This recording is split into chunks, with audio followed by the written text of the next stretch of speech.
turn you to a Chris Christie coming out party this week. He commissioned a investigation into himself. Came out saying he had nothing to do with Bridgegate, and I was particularly struck by an exchange he had with Diane Sawyer on ABC World News. I am who I am. And for some people, they love it. And I will tell you, when I travel around New Jersey, I hear from most people that that's the thing they love the most. And what about Iowa? Oh, well, I think they love me in Iowa, too, Diane.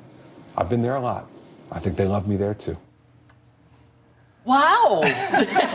He's feeling pretty good. You know, Iowa voters have a funny way of deciding who they love, rather than being told that they should love Chris Christie. And you know, and look, if you look at the numbers out there, the Des Moines Register or one of these outlets out there had a poll, and he has taken a hit with a lot of Iowa voters, and I think he's taken a hit with a lot of Republican voters across the country.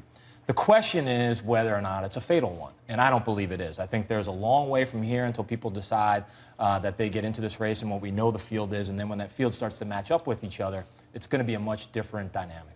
Right, and he's feeling a little bit vindicated with this report that came out last week that said he knew nothing about Bridgegate, and so he's going to try to, come out and sort of recapture some of the ground that he lost, to Rand Paul, for example, who now is ahead of Christie in a lot of the GOP presidential horse race polls. So that's part of what he's starting to do. But Christie always had these problems that were much bigger than just the bridge. And the problem for him is that Bridgegate is, it's a symbol of his bigger combustible problem. That people think that, he's out there just trying to get other folks. He's yelling at people at press conferences. He's yelling at teachers or whomever asks him things at town halls. And if you look at what Kevin and I were just talking about this in the green room, if you look at what happened in Las Vegas, where he referred to Palestine as occupied territories, I mean, that's the sort of thing that shows that he's not on top of his game like you need to be when you're a presidential candidate. Right, but he's not in a president. I mean, they're all going to make really stupid mistakes, of which that was one. Would you not agree, though, that Chris Christie's persona is, you see as a fault, but a lot of voters look and love that confrontational, bring it on, hey, they love me there, and he says, I am what I am, and they love me for that. Is that not true? Yeah, go ahead, sorry, Darlene. It is, because the public is so used to politicians who are very scripted and careful and, can't do anything without being told what to do, and here's Chris Christie, who sort of comes out and is not afraid to speak his mind, and he's, taking on members of the public, the press. People eat that stuff up. But his problem is he has no control over it.